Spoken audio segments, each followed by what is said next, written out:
जय हिंद। मैं मानिक नायक आप सबको अपने यूट्यूब चैनल पे वेलकम करता हूं।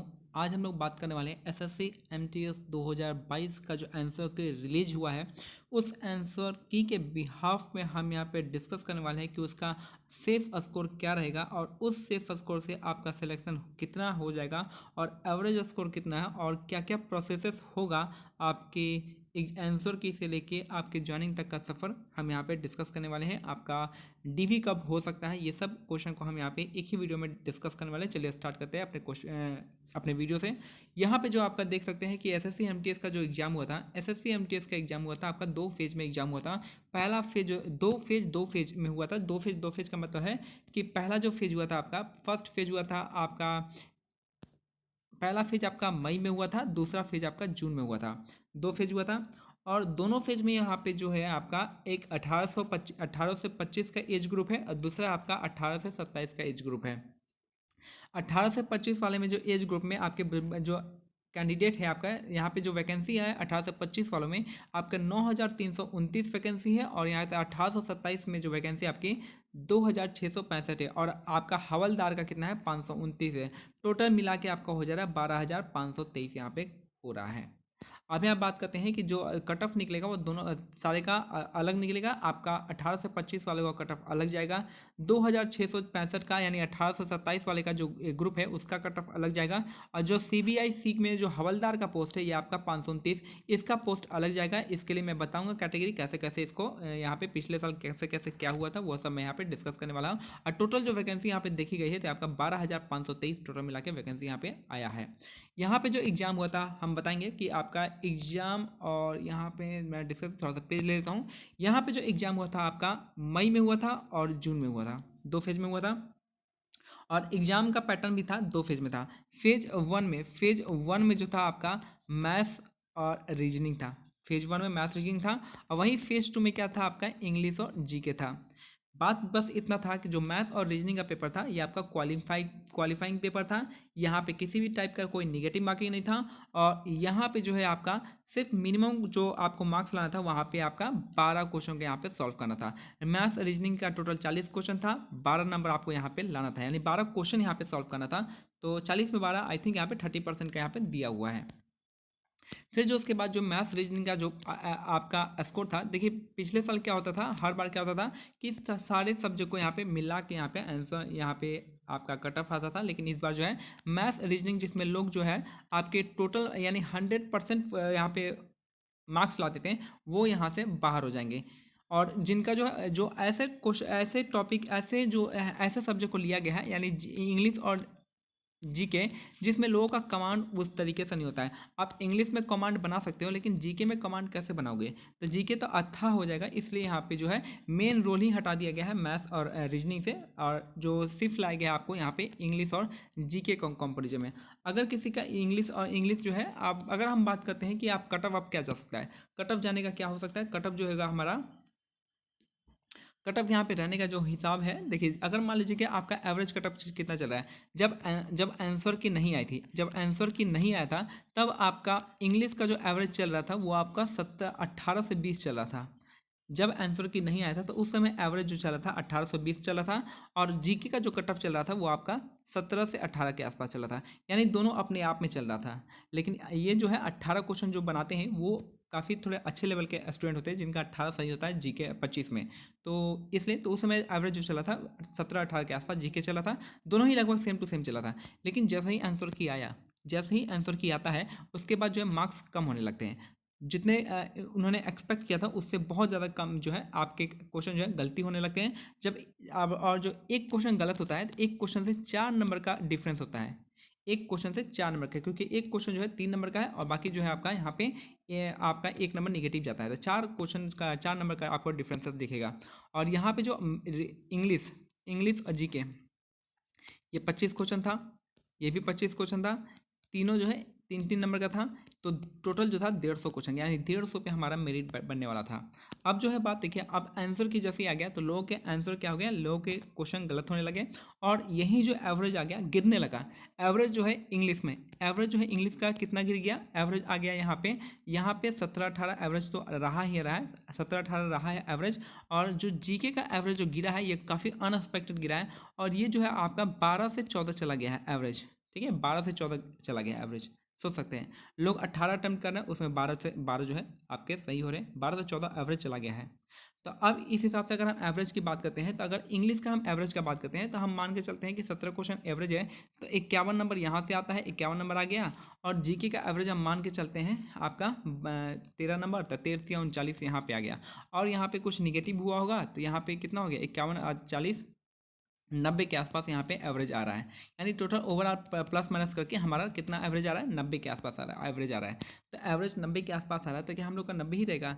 मान लीजिए कि अगर कोई स्टूडेंट है, कोई अच्छा स्टूडेंट है, अगर हम मानते हैं इंग्लिश में कितना भी कोई अच्छा स्टूडेंट होगा, वो 25 में कितना अटेम्प्ट कर सकता है, 25 में लगभग जो है वो 25 का 25, क्योंकि यहाँ पे सारे लोग जो आपका 25 के 25 क्वेश्चन ही अटेम्प्ट करने वाले हैं। तो यहाँ पे बहुत सारे लोग जो थे 25 के 25 अटेम्प्ट किए हैं, बस साइनो एंटो को छोड़ के, जिसमें कंफर्म नहीं होंगे तो उनमें एक क्वेश्चन छोड़ दिए होंगे, लेकिन 25 के 25 बहुत सारे लोग कंप्लीट किए होंगे।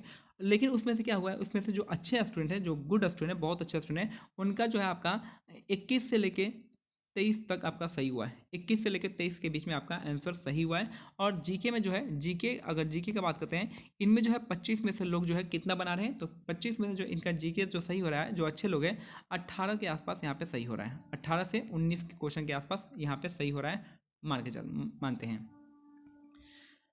ठीक है, तो यहाँ पे अगर हम अब देखते हैं यहाँ पे कितना मार्क्स बनेगा, तो यहाँ पे 22 नंबर मान के चलते हैं, इंग्लिश में इनका 22 नंबर आ रहा है, 22 नंबर मान के चलते हैं, तो 22 या 66 हो जाएगा। कितने क्वेश्चन गलत हो रहे हैं, तो मान लीजिए अगर हम 22 नंबर, तो कितने क्वेश्चन गलत हो गए, 3 क्वेश्चन गलत हो गए, तो 3 क्वेश्चन हम माइनस कर देंगे, तो 66 में यहाँ इंग्लिश में मेरा 63 मार्क्स आ गया। अब यहाँ पे जीके में एवरेज कितना ले लिया, 18 से 19, 18 मान के चलते हैं, तो 18 से 54 हो गया। और इसमें कितना क्वेश्चन गलत हो गया, तो मानते हैं कि 6 क्वेश्चन गलत हो गया होगा, तो 6 क्वेश्चन यहाँ पे हम मानते हैं 48, तो ये हो गया 48 आ गया। अब यहाँ से 8 3 11, 6 4 10 1 11,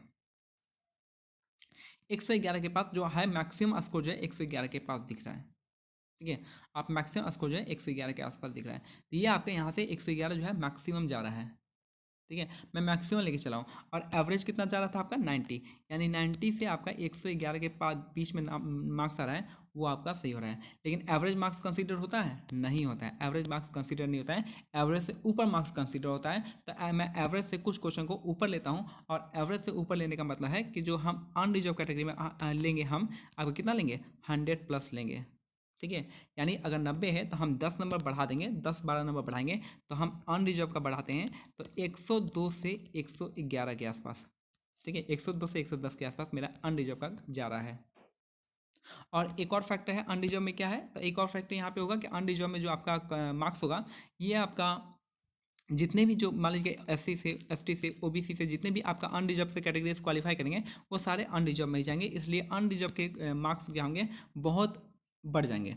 लेकिन फिर भी देखिए अनरिजर्व का मेरे हिसाब से कितना जाएगा, तो आपका यहाँ पे 102 से लेके 110 के आसपास रहेगा अनरिजर्व का।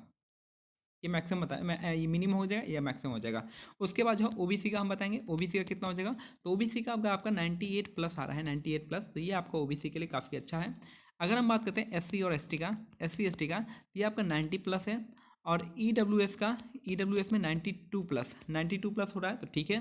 और यहाँ पे जो है आपका यहाँ PH वाले कैटेगरी का, PH वाले के लिए हो जाएगा आपका कितना, तो PH वाले के लिए आपका हो जाएगा यहाँ पे कितना, 75+ हम मान के चलते हैं, 75+।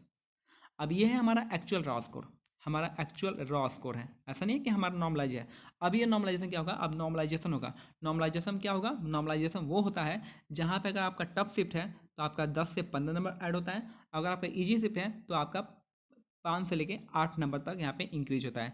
तो अब हम मान के चलते हैं कि यहाँ पे जनरल वाले का कितना जा सकता है, तो जनरल वाले का जो है आपका यहाँ पे 10 नंबर अगर हम ऐड कर देते हैं, तो 102 में 102 में हम 10 जोड़ेंगे तो 112 हो जाएगा, 110 में 12 जोड़ेंगे तो 122 हो जाएगा। तो हम जहाँ मान के चलते हैं कि जनरल का जो नॉर्मलाइज स्कोर होगा जनरल का, वो 115 के प्लस रहेगा। ठीक है, अब मैं नॉर्मलाइजेशन बताता हूँ। मैंने रॉ मार्क्स बता दिया। अनरिजर्व का जो आपका जो नॉर्मलाइजेशन मार्क्स होगा वो आपका 115 प्लस होगा नॉर्मलाइजेशन। अगर वही ओबीसी का हम बात करते हैं तो ये हो जाएगा 110 प्लस हो जाएगा या 108 हो जाएगा। या हम एससी और एसटी का बात करते हैं तो ये एससी एसटी का हो जाएगा आपका ये 100 प्लस हो जाएगा, 100 प्लस हो जाएगा। और हम ओबीसी का हम 105, देखिए ओबीसी का हम 105 मानते हैं, 105 प्लस हो जाएगा। एससी एसटी का 100 प्लस हो जाएगा। और ईडब्ल्यूएस का हो जाएगा 102 प्लस हो जाएगा ईडब्ल्यूएस का। और पीएच का हम 80 प्लस मान के चलेंगे यहाँ पे, ठीक है।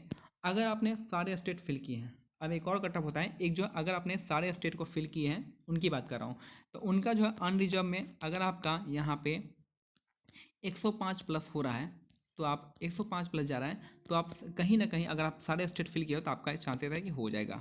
अगर आप ओबीसी में आप सारे स्टेट फिल किए हो तो 95 प्लस आ रहा है तो आपका चांसेस है हो जाएगा। रॉ की बात कर रहा हूँ, रॉ की बात कर रहा हूँ।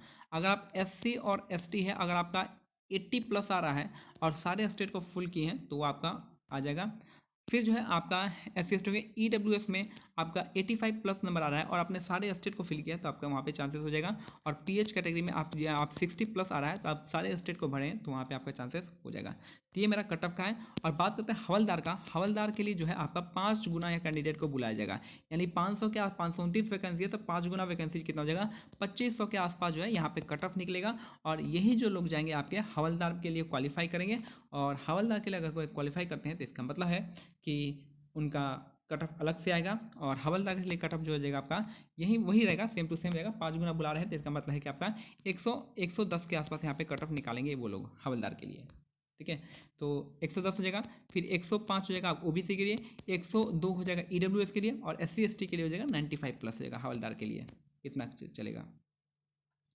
तो बाकी तो मैंने already cut off cut off मैंने बता दिया है। जो भी आपका लगता है कि आप अपना जो भी आपके मार्क्स आ रहे हैं आप मेरे को बताइएगा क्या क्या है आपके मार्क्स बन रहे हैं। और आप जीके के मार्क्स को जरूर बताइएगा, क्योंकि इंग्लिश के मार्क्स सबके सेम ही हो जाएंगे। सभी अटेम्प्ट किए होंगे 25, उसमें से 22 23 चाहे 20 तक भी सही होंगे तो हो सकता है।